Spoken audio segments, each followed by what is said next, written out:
Madame Tim, chef de service départemental du développement communautaire, point focal, comité institutionnel, comité départemental de protection de l'enfant fii ci Tivaouane. Nuyu préfet mi nga xamante ne mooy suñu kilifa te jàppale ñu ba ñu mën a daje tey ci fan ak juróom. Donc comité départemental de protection de l'enfant bu Tivaouane moo daje woon ànd ceeg ustaas yi représentant xalif général des Tidianes ñëpp ñu ngi leen di nuyu di leen tatagal. Donc mairie Thiès ak conseil départemental de Tivaouane ànd ci ak district les représentants. Il y a le district de Mekhe qui est représenté, la fédération Kajoor Janken qui est point focal société civile, tous les ONG yi nga xamante ni ñooy yëngatu ci département bi mooy GED, ASEM ak plan international ñëpp teew nañu ak presse bi. IEF tamit teew na mooy service technique yi nga xam ne ñoo nekk ci département yi te ngànk comité technique restreint bi, AEMO action sociale ak développement communautaire. Donc ñu ngi gërëm ñëpp parce que tey waxtaan bi amoon na solo. waxtaane nañu li nga xamante ni plan d'action bi ñu tënkoon 2022 te plan d'action boobu xawoon a sooxe. terewul yëngatu nañ fi aussi parce que défi yaa ngi fi woon mooy suivi daara yi, activités yi nga xam ne doon nañ def ay causeries ci école yi ak quartier yi. doon nañu aussi def ay émission rajo malgré le manque de moyens.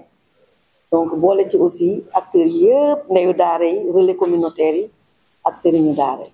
donc tey waa CAP ñoo ñu jàppale jox ñu benn financement bu ñu war a dérouler ci mois d'avril ak mois de mai ci biir Tivaouane. donc département bi yëpp dañu war a dérouler activité yooyu.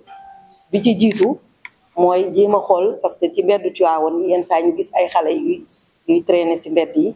ñu war a waxtaan ak ñoom bu fekkee ne ñu war a delloo seen kër yi la delloo leen seen kër yi. bu fekkee ne tamit yeneen gone la ñu waxtaan ci ak acteurs yi ak ñi nga xamante ne ñoo ŋànk wàllu woowu ak kilifa yi pour ñu mën leen a delloo fi nga xamante ni fa lañ jóge. bu dee seen kër la ñu delloo leen fa. bu fekkee ne daara yi la aussi sëriñu daara yaa ngi ñu teew. bi ci des mooy ay sensibilisation, fukki sensibilisation waxtaan bi ñu war a def ci quartier yi ak école yi ak daara yi. donc am nañu fukki waxtaan yoo xamante ne moom la ñu war a dérouler. war nañ def tamit ay émission rajo yu permettre askan wi xam lan mooy rôle lu CDPE comité bi nga xamante ne moo ŋànk àq ak yelleefu gone yi. war nañu aussi waxtaane parce que wax nañ fi phénomène yoo xamante ne njaboot gi jànkonteel na ko. wàllu jigéen ñi, wàllu njaboot gi, parents yi, yarum xale yi, tux mi ak yenn yi nga xamante ni mu ngi ci biir département bi te ñëpp nemmeeku ko te ñëpp war cee jàpp. donc loolu fekkee ne am na ku ñu jàppale diw ñaari weer yaakaar naa dinañ fi mën a def ay activités. li ci séentu tamit maire yi nga xamante ni ñoom ñooy président comité communaux yi nga xamante ni ñoo nekk ci gox yi ak gox-goxaat. te ñu ràññee ni comité yooyu des naa doxal mission bi nga xamante ni moom la ñëpp di séentu ci ñoom. te ñu gis ni gone yi tey dañu soxla jàppandal ñu war leen a jàppale parents yi jóg ci ñëpp jóg ci ba ñu mën a jàppale gone yi parce que phénomène yaa ngi fi réseaux sociaux yaa ngi fi te yaakaar naa ne kilifa bi nga xamante ni moo fi nekk muy préfet pare na pour gunge ñu ci liggéey boobu. donc gannaaw loolu joxante nañu rendez-vous semaine prochaine pour ñu mën a finaliser plan d'action bi te door liggéey bi bu ziar général bi jeexee ak jàmm ñu mën a dem ci terrain bi liggéey ko te war a toogaat aussi planifier waat pour beneen plan d'action. Je voudrais vraiment, au nom du préfet Mamadou Gueye, préfet du département de Tivaouane, qui m'a demandé de venir le suppléer au niveau de cette activité d'aujourd'hui, me réjouis vraiment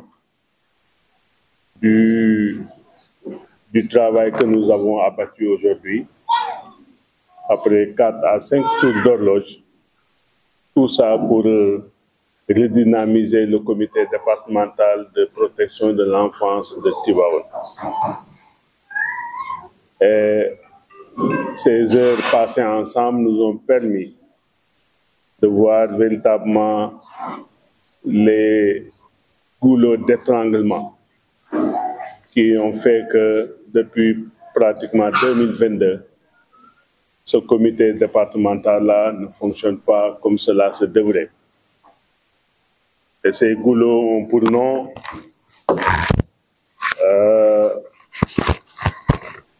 les moyens. On en a beaucoup parlé parce qu'il est quand même facile de mettre en œuvre un plan d'action. Et souvent, la difficulté, c'est de le mettre en pratique.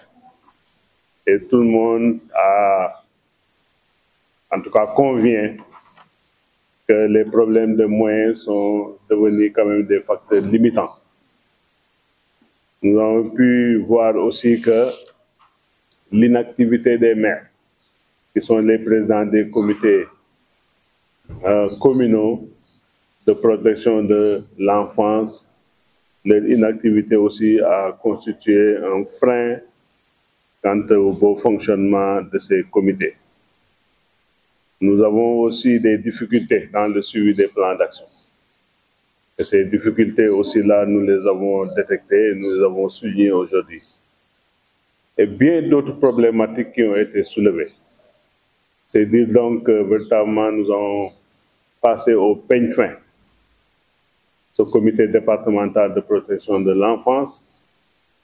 Et le plus important, c'est qu'après avoir identifié tous ces facteurs limitants, tout le monde, tous les acteurs se sont engagés à travailler main dans la main pour que ce comité-là fonctionne enfin de manière régulière et de manière permanente.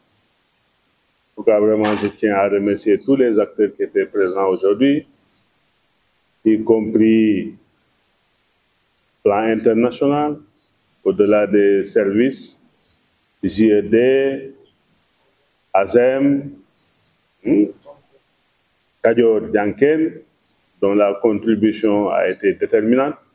À tout ce beau monde-là, nous lançons quand même un appel pour que les décisions prises aujourd'hui dans cette réunion-là, ces décisions-là soient mises en œuvre avec l'apport de chacun et de tous. Et je n'ai pas, en tout cas, je n'ai relevé aucun doute sur l'engagement de chacun des acteurs. Et donc, nous allons peut-être poursuivre dans cette voie. En tout cas, c'est ce que nous voulons. Je sais que c'est ce que le préfet veut, parce que quand même tous les comités départementaux fonctionnent. Je pense qu'il est regrettable que le comité départemental de Tivaouane ait connu un coup d'arrêt. Mais nous nous engageons dès aujourd'hui à le faire fonctionner régulièrement et de manière permanente. Vraiment dire un grand merci à tous et donner rendez-vous le 23 pour la finalisation du plan d'action qui nous permettra de mettre en œuvre les activités que nous avons arrêtées dans le cadre du financement de la série d'appui à la promotion, à la protection de l'enfant. Un grand merci à